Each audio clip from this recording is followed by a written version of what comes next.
This is the iPhone 14 Pro Max, and I have been daily driving it for the last week. So over the last week, I've had some impressions, I've had some thoughts, I've had some observations, and I'm going to share with you guys what the first week has been like. So right off the bat, I'll just say it without sugarcoating it. I'm not happy. This phone has not lived up to my expectations, and there's a lot of reasons into it. So right from the start, this has been the buggiest experience I've had with a new iPhone. There's just been a lot of random stuff going wrong, and it's actually had 2 software updates in the last week I've had it. It's only been 7 days since this phone came out, but there's already been 2 software updates for it. While it's a good thing that Apple is so proactive with those software updates, it also is like, why is this phone, what is so wrong with it, given that it's not that different from the 14 Pro Max. iOS 16 is not a drastic change from iOS 15, so it really is something that is very annoying and bothersome to just deal with. So let's talk about one of the most disappointing moves Apple made with the iPhone 14 lineup, at least in the US, that is removing the SIM card slot. And it sucks. I know, if you guys haven't seen teardowns, when this phone was torn down and looked inside, there's not really anything replacing it. It's just a plastic cover in that area where the SIM card slot used to be. Now, there's a flip side to it where, they do need to adopt this at some point, and pushing for it is good, but it just sucks being on the forefront of it, because as somebody who travels a lot, and somebody who has multiple SIM cards of different countries, it's just difficult. It's so much easier to quickly pop my SIM in and out of this phone or whatever phone I'm primarily using, instead of having to deal with carriers and eSIMs. And not only that, the setup of the eSIM was not easy. It ended up taking me quite a lot of time, and that was actually due to Apple software being a problem there too. So I just gave up the first couple of hours, and then I realized there's a software update. When I updated the software, it had fixed the issue that was there. So then I was able to get my eSIM loaded up, but still, it shouldn't be that complicated, and the eSIM process has still been frustrating. So if you are buying the 14 Pro and you switch out SIM cards, I would say maybe hold off another year, wait for carriers to kind of adopt eSIM, or at least a couple of months, because right now it's not that good, and if you're going to be looking to switch carriers, it's going to be very frustrating, and I'm going to have to experience that the next couple of months, so I will keep you updated on how that entire nightmare will go. So let's go ahead and talk about performance. Performance on this phone is really good. I haven't really noticed anything that is alarming. The performance is right what you'd expect from a brand new iPhone. Really, you can't tell. No stutters, no lag, just very smooth, buttery performance. Animations are clean, neat. Nothing to complain about, but one thing I will say is this phone has definitely been getting a lot hotter than I'm used to my iPhone 13 Pro Max. So the 13 Pro Max is what I've been using up till this point, and this phone definitely gets hotter. And maybe it was just because it was a new phone, everything was setting up in the background, but I've definitely noticed it just getting hotter while doing very basic things like browsing Safari. So I don't know what's going on, but that is definitely a little bit bothersome. I will keep you updated further down the road if that issue has resolved or if it's still there. And the biggest changes with the iPhone 14 Pro Max undoubtedly are the camera. So the cameras are fine. They're not anything that's a drastic change. There are a few new cool features. The new 48 megapixel sensor is a big upgrade for sure. You can get a 2x zoom, which is the cropped in version of that 48 megapixel sensor. Megapixel sensor, and it's fine. I don't think there's anything to complain about with the camera, but also there's no massive leap forward that's going to be night and day difference between the last generation and this one, and it never really is. But really, this time around, they did focus a lot of their marketing on the camera, so was hoping for a little bit more of a noticeable difference, but not really. They're really kind of plateauing with camera development as well, and that's not just Apple, that's pretty much the industry right now. But what I will say is that the front camera is definitely performing a lot better in low light. It's just night and day difference. I can tell very easily with that I don't even need a side-by-side comparison. Having used the 13 Pro Max, the low light camera, the low light photography on the front camera was not that good. This is an instant improvement. However, I will say this one thing. The front camera, for me at least, seems to be a little bit finicky with the focus. It does sometimes seem to be out of focus, and I have to retake photos more often than I used to with the 13 Pro Max. So that is something I've noticed. Again, could be software related, but right now that is what is happening with me. Another one of the features with the camera that I was really looking forward to was the action mode. So that's the super stabilized camera mode. And I'm impressed with it. It looks fantastic. It's really cool, and I will definitely get use out of it, but I did learn a couple of things about it. So number one, it's not 4K, so it's cropped down from 4K to 2.6K, so it's a little bit over 2K, but again, if you're going to be using it for 1080p projects, all good. But if you're going to use this for 4K projects, you're going to have to either upscale it or downscale your entire project to something a little bit lower, which is unfortunate, but that is the case. You can't really do much about that. The action mode, another thing I did learn is that you need a lot of light to make this work. So if you are indoors, this will just not look good. It will be a blurry mess. But if you are outdoors in the bright sunlight, that's when it kind of is at its best. And I would pretty much only reserve this, the action mode, for outdoor usage. And the final thing I noticed about the action mode, which I should have realized, but it just never struck me, is that they crop in the sensor a lot to get that stabilized look. So it defaults to the ultra wide, in fact, when you start using action mode instead of the normal camera. And even that ultra wide is quite cropped in, so it looks very similar to 1x instead of 0.5x. And when you push it up to the 1x, the normal wide angle lens, it looks even more cropped in. It looks quite zoomed in. So if you're trying to do, a lot of my action shots were going to just be like panning videos of a product. I really can't do it with that zoom sensor unless I go very far away. So it is something to keep in mind.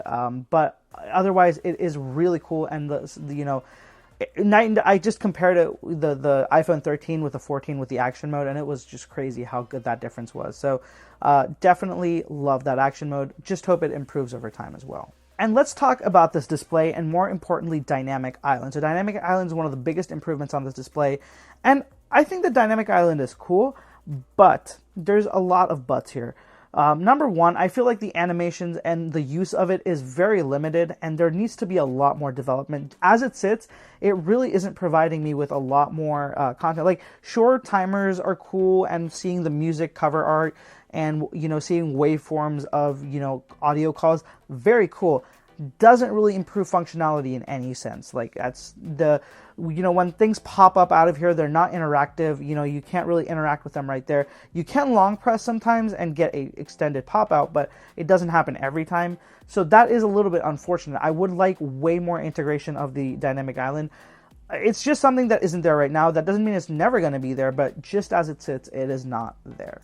Another annoyance I have with the Dynamic Island is that because it's actually lower than the notch, so it actually sits lower than the notch on the iPhone 13, even though it doesn't take up as much space as it is pushed down further. So what that means, unfortunately, is that notifications also are pushed down even lower. So when you get those banner notifications for messages or from any other app, it pushes down very farther. And I was like, initially when I saw it, I was just like, wait, what's going on? Is this something like in my head? Were they always this low? And I had to like put them side by side with my iPhone 13 to realize, yep, these are definitely lower, and they just look a little bit weird. It protrudes down way further than you want it to. So they definitely need to do something where they integrate notifications into the top bar as well, because having that banner come all the way down just doesn't look good. It really does just make the Dynamic Island feel like a downgrade instead of an upgrade. And one of the things I talked about in my unboxing video is I don't like punch holes or these kind of cutouts in the display, and I prefer notches because whenever I watch videos, they're very distracting, and I still stand by that. So the cutout still feels like a bunch of dead pixels when you're watching videos in full screen.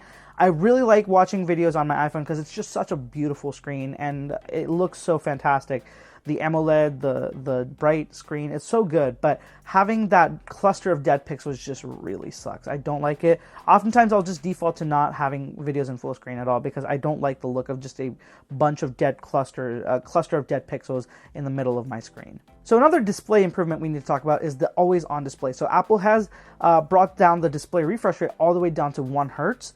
And that means that they finally enabled always on display. Now, I was really hoping that always on display would be different from the way it is on the Apple Watch, because the Apple Watch literally just dims your display, and unfortunately this does the same thing. When you're on the lock screen, it doesn't go to a full black screen with like a different optimized screen. It's very, very much so just your same lock screen with it completely dimmed, which sucks. I don't want that. I want something a little bit more different. I'd like a completely black screen with maybe just the clock and some notifications or some widgets I choose.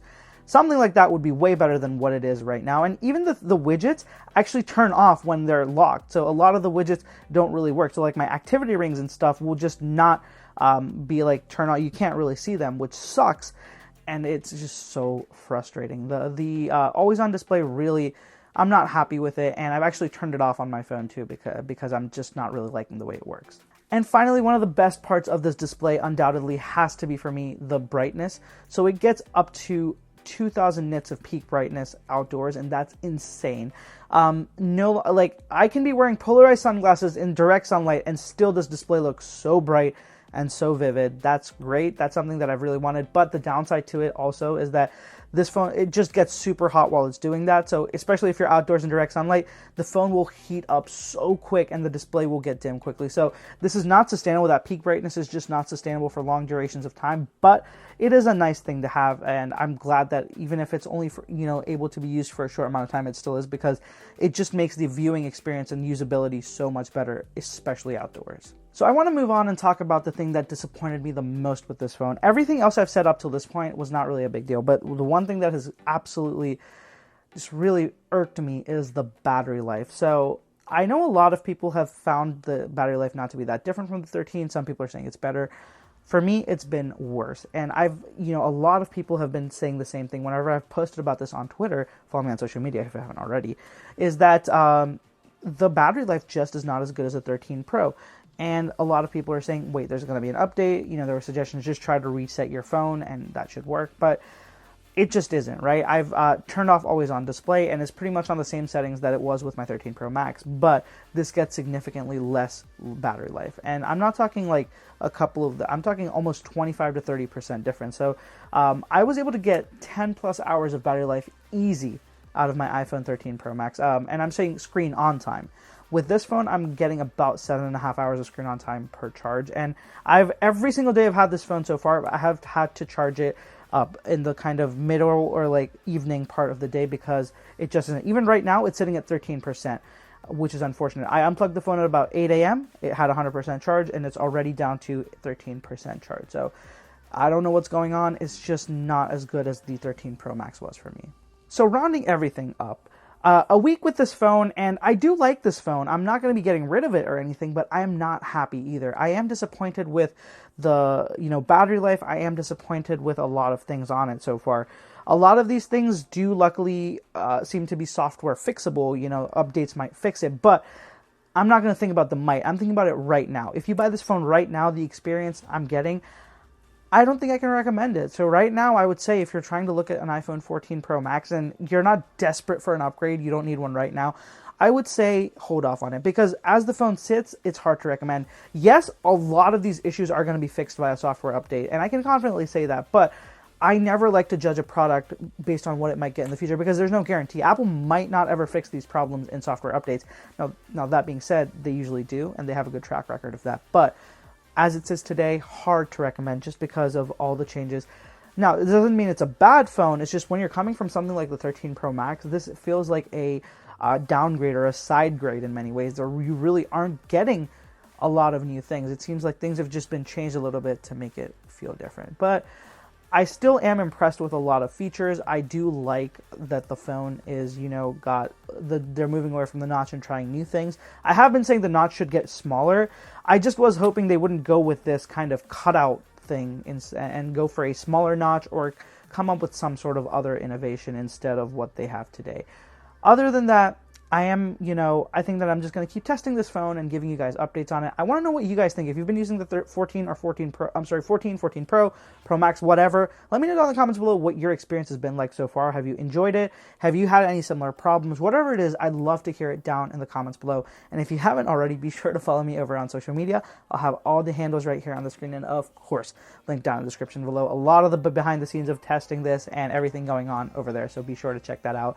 And if you haven't already, you want to check out this phone or any of the accessories I use, I'll have them all linked down in the description as well.